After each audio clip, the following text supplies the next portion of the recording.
Quand devenir parent est un parcours du combattant. Aujourd'hui en France, un couple sur 4 est ou sera confronté dans sa vie à un problème d'infertilité.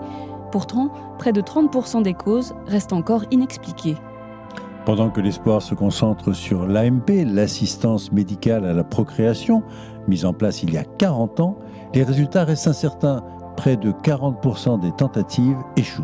Et si nous passions à côté d'une partie du problème, car derrière ces difficultés à concevoir se cachent parfois des pathologies méconnues et tabous, la ménopause précoce et l'insuffisance ovarienne prématurée, aussi appelée IOP.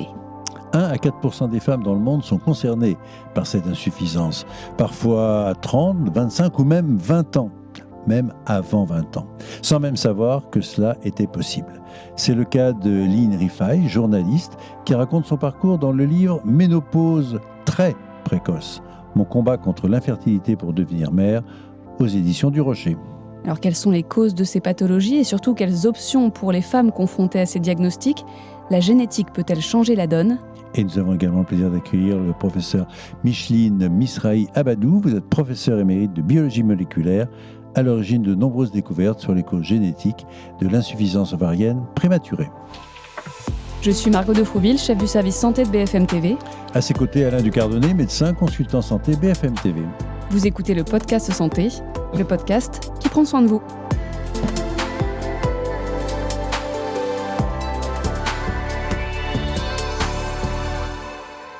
Lynn Rifaille, bonjour. Bonjour. Alors, on va peut-être revenir sur votre histoire pour planter le décor. On est en novembre 2016, vous avez 32 ans. Quand, comme des milliers de Françaises, vous avez le désir de devenir maman. Et alors là, que se passe-t-il? Alors là, d'abord, les mois passent, pas de grossesse en vue. Donc les règles reviennent tous les mois, invariablement.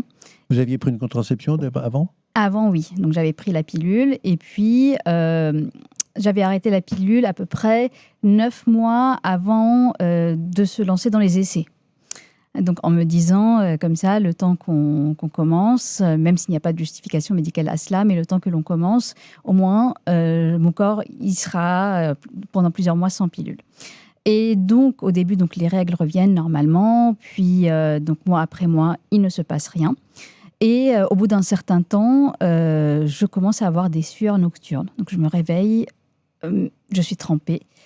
Et là, je me dis, il fait trop chaud, le chauffage est mal réglé. Donc, comme souvent, nous, les femmes, on dit que c'est notre faute avant de penser qu'il y a un problème.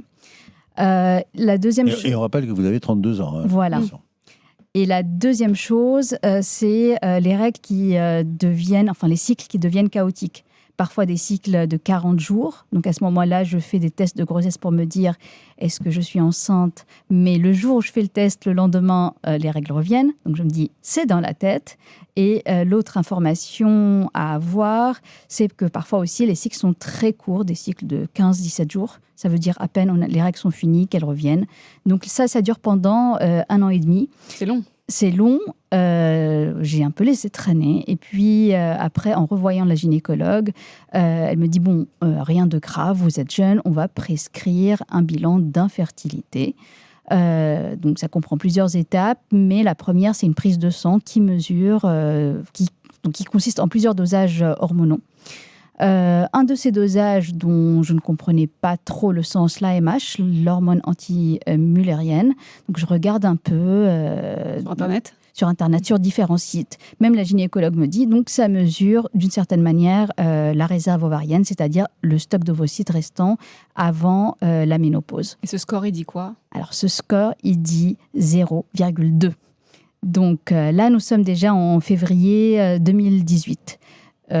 J'ouvre l'enveloppe. À l'époque, déjà, les résultats n'arrivaient pas forcément par mail. Donc, j'ouvre l'enveloppe, je regarde 0,2. Et vous savez que c'est mauvais? Alors, je regarde à côté les valeurs de référence.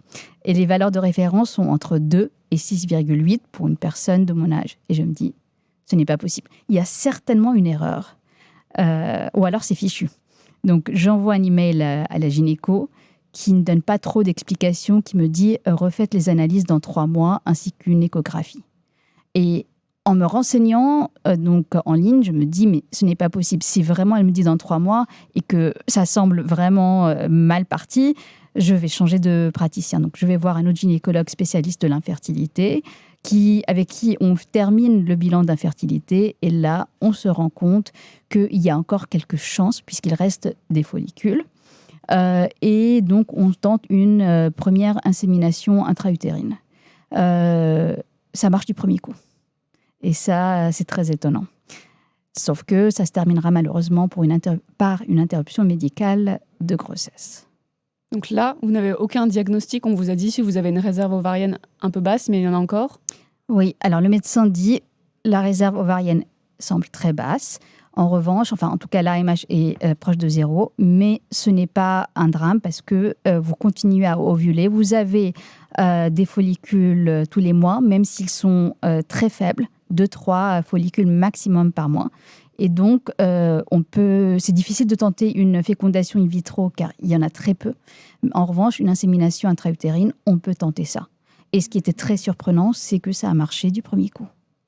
Alors, on va essayer peut-être de refaire un petit peu tout l'historique, mais votre témoignage était fondamental pour qu'on comprenne bien, en fin de compte, ce qui est la partie humaine de cette histoire.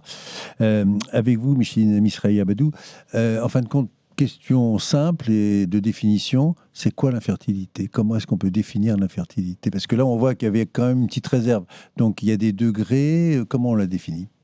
Alors, l'infertilité est définie par l'Organisation mondiale de la santé, qui définit l'infertilité comme l'absence de grossesse après 1 an de rapports sexuels non protégés pour un couple qui n'a pas d'antécédents pathologiques, qui n'est pas suivi pour une pathologie particulière.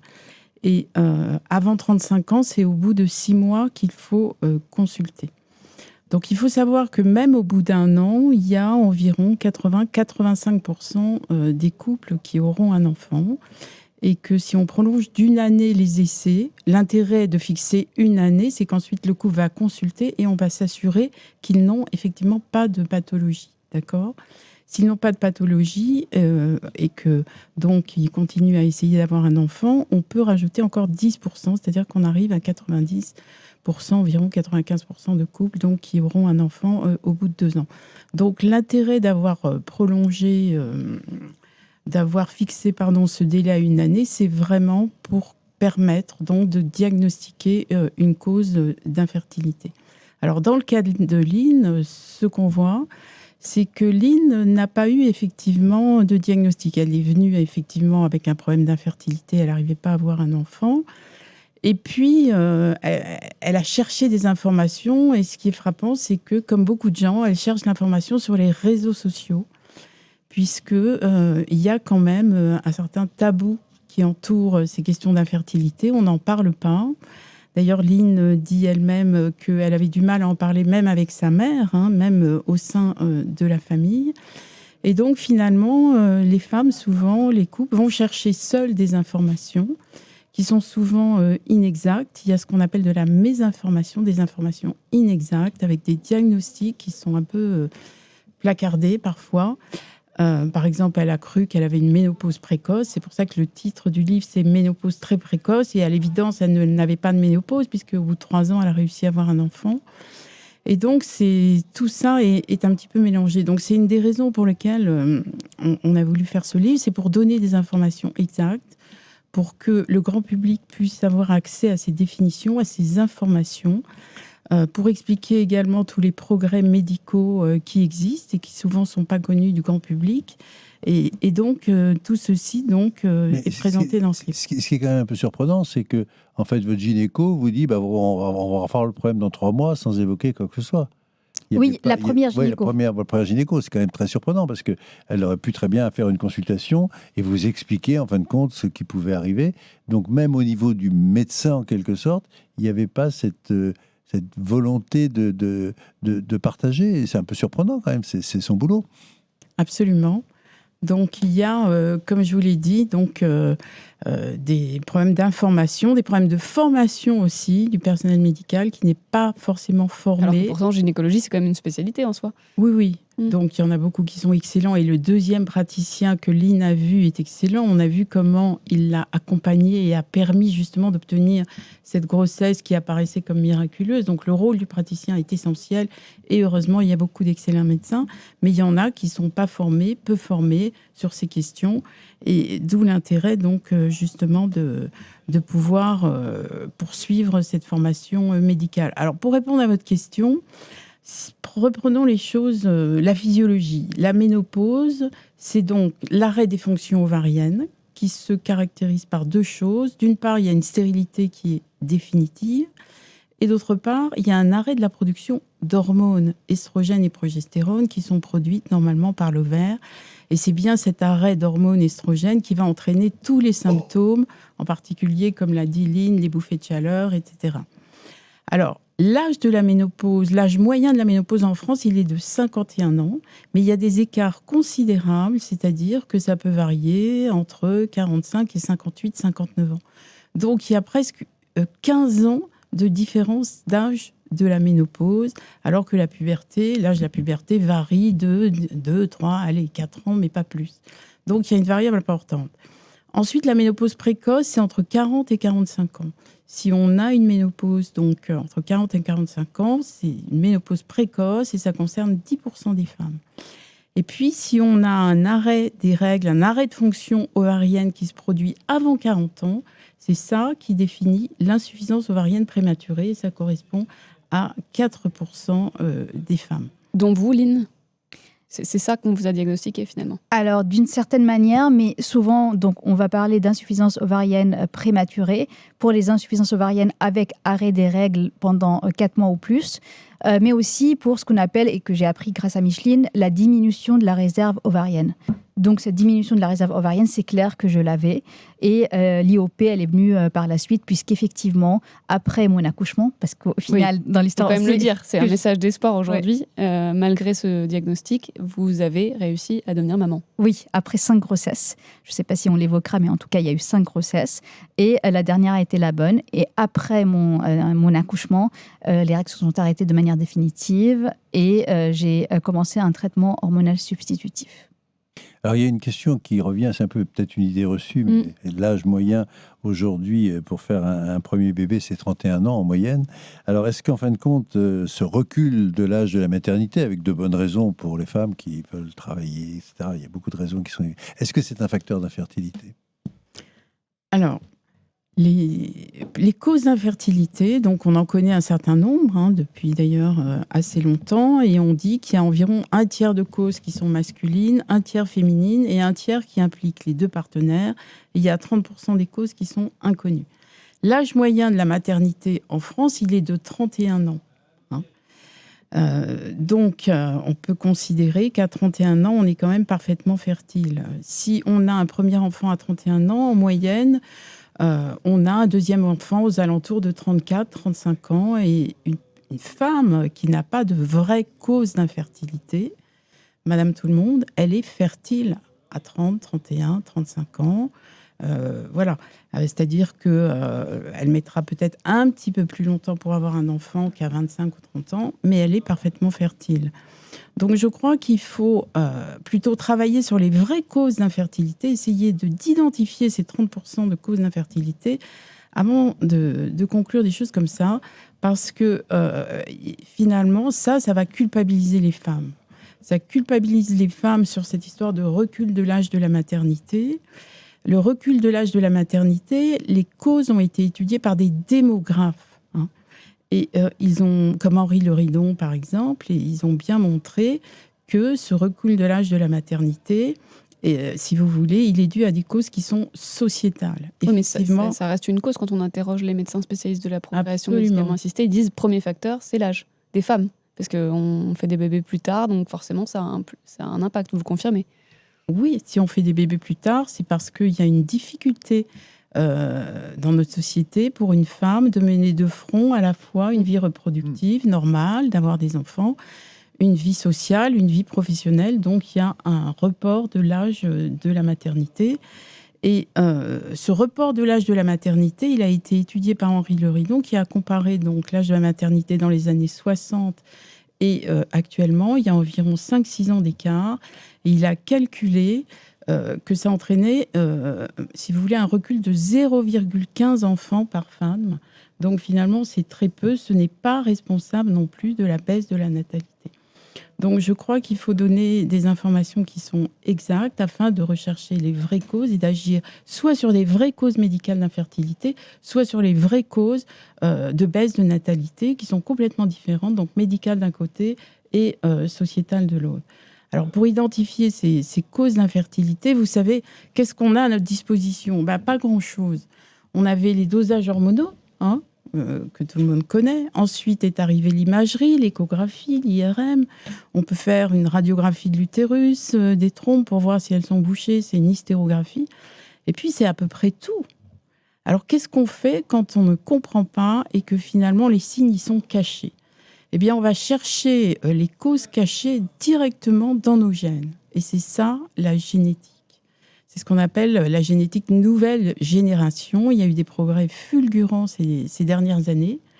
Il faut savoir que quand on a identifié, caractérisé le génome entier, le génome, c'est l'ensemble de nos gènes.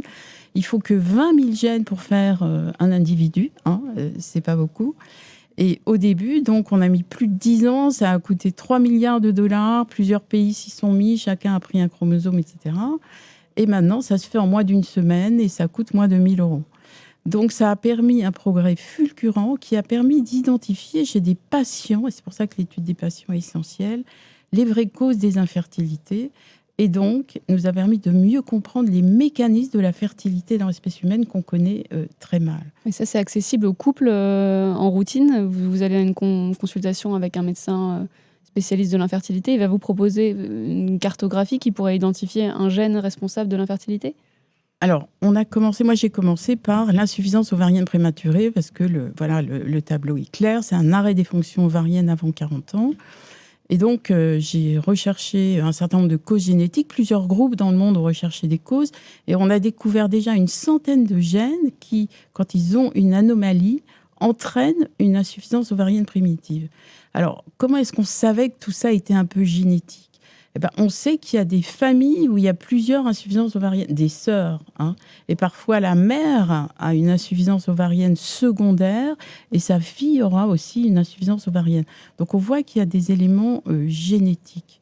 On sait que la fertilité est contrôlée très précisément par la génétique. En effet, il y a une concordance de 80% entre l'âge de la ménopause de la mère et l'âge de la ménopause de la fille. C'est-à-dire que le seul test qu'on a actuellement pour connaître l'âge de la ménopause, finalement, c'est d'aller voir sa mère et lui demander l'âge de sa ménopause. Il y a 85% de concordance. C'est pas parfait, mais c'est le meilleur test qu'on a. Il n'y en a aucun à l'heure actuelle. Et qu'en était-il pour vous, Lynn ? C'était le cas, il y avait des cas dans la famille Oui, alors quand j'en ai parlé à ma mère, elle m'a dit moi-même, j'ai été ménopausée à 42 ans. Sauf qu'elle n'a réalisé cette information-là qu'en me le disant. Elle n'avait pas réalisé que c'était une ménopause précoce. Pourtant, ma mère, elle est docteure en pharmacie, elle est pharmacologue également, mais à aucun moment, ça ne lui a traversé l'esprit qu'elle avait traversé elle-même une ménopause précoce. Et ça, donc, professeur, ça joue. Et qu'est-ce qu'on peut faire ? C'est ça, une fois qu'on le sait. Une fois qu'on le sait, que la génétique a un rôle important. Vous savez, l'âge de la ménopause d'une femme est déterminé à la naissance. Elle va naître avec une certaine réserve ovarienne. La quantité est importante, mais la qualité aussi importante. Cette réserve, on l'a dit, diminue de façon extrêmement rapide, puisqu'il y a 7 millions d'ovocytes qui sont formés pendant la grossesse, 1 million à la naissance, 400 000 à la puberté, et à la ménopause, il n'y en a plus du tout. Eh bien, la vitesse de décroissance, en fait, elle est contrôlée par des gènes qui vont protéger ces petits ovules. Ces ovules qui sont établis une seule fois pour toutes, et il n'y en aura plus jamais qui seront reformés. Ils sont formés pendant la vie fœtale et ils vont vivre en moyenne 51 ans, c'est-à-dire un demi-siècle. Ils vont vivre dans les ovaires au repos. On dit qu'ils sont dormants dans les ovaires. Et ils vont subir toute une série d'agressions, les pauvres. Et en fait, c'est leur capacité à se défendre contre ces agressions qui va déterminer l'âge de la ménopause. Et plus ils ont des gènes puissants qui leur permettent de les protéger, plus l'âge de la ménopause sera tardif. Si au contraire, ces gènes ne sont pas très actifs, ils auront une ménopause précoce. Et si les gènes, s'il y en a un d'entre eux qui est altéré, qui ne fonctionne plus, eh bien, à ce moment-là, on aura une pathologie, on aura soit une ménopause précoce, soit une insuffisance ovarienne prématurée. Donc ça, c'est les découvertes récentes de la génétique. Éline, on vous a fait un bilan génétique alors? Alors, j'ai eu un bilan génétique, mais pas un bilan génétique pour voir les causes de l'IOP. J'ai juste eu un bilan classique en matière génétique. On a découvert aussi quelques gènes qui étaient aussi concernés, mais ça ne donnait pas de cause d'IOP.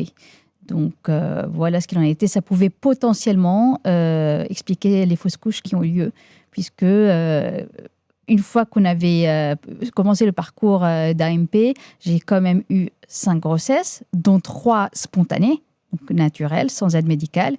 Et en revanche, les 4 premières grossesses se sont arrêtées. Et au moment où on a fait donc, le bilan génétique, oui, il s'est avéré qu'il y a quelques éléments génétiques qui étaient en cause, mais pas de manière certaine. La science ne l'a pas encore démontré. Donc voilà, mais la cause génétique de l'IOP n'a pas été déterminée puisque je n'ai pas fait les tests liés. Donc, vous aviez 32 ans quand vous aviez décidé d'être maman.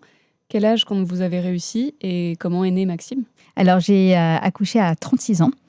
Et Maxime est né après une grossesse spontanée qui est arrivée immédiatement après la dernière fausse couche, qui faisait aussi suite à une grossesse spontanée.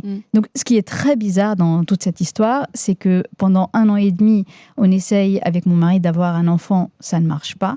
À partir du moment où je commence à consulter ce spécialiste de l'infertilité, j'ai en moins de 2 ans 5 grossesses consécutives. Alors certes, il y a eu des fausses couches, certes la première grossesse, on a eu un diagnostic à 3 mois de trisomie 21 et on a décidé, même si la décision était très difficile à prendre, d'interrompre cette grossesse.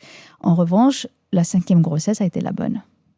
Maxime va bien? Maxime va très bien et donc aujourd'hui il a 5 ans. Est-ce qu'on vous avait proposé à l'époque ça se fait ou pas une préservation des ovocytes, comme vous aviez une petite réserve ovarienne pour éventuellement envisager d'autres grossesses après?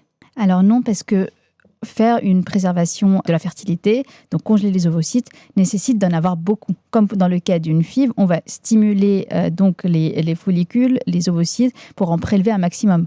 Alors quand il y en a 2, 3 par mois, parfois un seul, qu'est-ce qu'on va stimuler ? Il n'y a rien à stimuler, il n'y a pas grand-chose.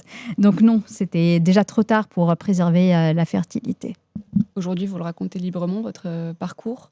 Est-ce que vous avez reçu des témoignages de jeunes femmes concernées également? Beaucoup. Ce qui s'est passé, c'est qu'une fois que j'avais eu mon enfant, j'en ai parlé un peu partout autour de moi. La parole s'est libérée, on va dire. Et à ce moment-là, j'ai eu plein de témoignages d'amis, de collègues qui étaient passés par là. Et également, j'ai voulu en parler publiquement parce que personne n'en parlait. Il n'y avait aucun livre sur le sujet de l'insuffisance ovarienne prématurée et de la ménopause précoce.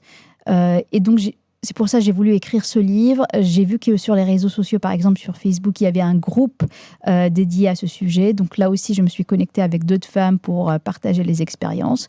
Donc oui, c'est un sujet de société dont on ne parle pas assez et qui mérite aussi sa place à côté d'autres sujets ou d'autres causes d'infertilité comme l'endométriose. On parle beaucoup de la femme, bien évidemment, puisque le témoignage ligne qui nous réunit, mais l'infertilité peut être aussi masculine. Oui, absolument. Comme je l'ai dit, c'est à peu près équivalent. Un tiers des causes féminines, masculines, ou qui impliquent les 2 partenaires. Donc, bien entendu, il faut faire un bilan également masculin. Mais même si la cause est masculine, c'est la femme qui va subir les traitements. Donc, il y a vraiment un impact très important. Ce sont des traitements qui sont longs. En moyenne, c'est quand même 7,7 années de parcours pour un couple, pour avoir un enfant. Et comme vous l'avez dit, donc il y a 40%, comme le dit l'Institut national d'études démographiques, de couples qui ne pourront pas avoir d'enfants. Pourquoi ? Eh bien parce qu'il y a un seul traitement. Ce traitement, il a été mis en place il y a 40 ans. Il est basé sur la stimulation hormonale. On va essayer de faire pousser des follicules et quand ils seront gros, on va les ponctionner. On va ponctionner des ovules et ensuite, on peut les mettre en fécondation in vitro, par exemple. Voilà. Mais voilà, au bout de 40 ans, la démonstration est faite. Il y a 40% des couples qui ne répondent pas à ce traitement. Donc, il faut vraiment évoluer vers une médecine personnalisée. C'est-à-dire qu'il n'y a pas une, il y a des centaines d'infertilités. Et on le voit, puisqu'on a identifié déjà une centaine de causes d'insuffisance ovarienne. Et les études dans des modèles animaux nous montrent qu'il y en a probablement 1 millier, parce que la fertilité, c'est ça qui est le plus important pour une espèce, pour son maintien. Et donc, c'est contrôlé de façon extrêmement précise. Donc, il faut identifier ces causes et ensuite, il faudra avoir un parcours personnalisé et développer des traitements qui soient des traitements également personnalisés, ciblés en fonction de la cause. Et il y a des progrès considérables. Vous avez demandé, est-ce que les tests génétiques sont réalisés ? Eh bien, le ministère, j'ai demandé en 2020 au ministère de la Santé donc de mettre en place ces tests génétiques pour l'insuffisance ovarienne, et il a accepté. Donc, ces tests génétiques sont gratuits, disponibles, et c'est aussi pour ça que j'ai voulu faire ce livre, pour que les praticiens le sachent, et pour qu'ils utilisent ces tests. Et ces tests, ensuite, vont donner des réponses très importantes. Et j'ai montré, par exemple, pour la diminution de réserve ovarienne, que ces tests génétiques permettent de prédire le succès de l'AMP actuelle. Ce sont les seuls, il n'y a aucun autre test qui permet de prédire le succès. Et en identifiant donc ces nouveaux gènes, ces nouvelles cibles, on va pouvoir développer des nouveaux traitements. Et puis la question que vous avez posée de la congélation des ovules, c'est une question très importante, c'est une question de prévention.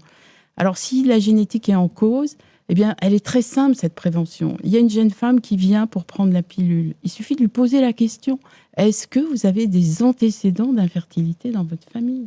Et s'il y en a, il faut faire tout un bilan, et c'est à ce moment-là qu'il faut faire la préservation de la fertilité.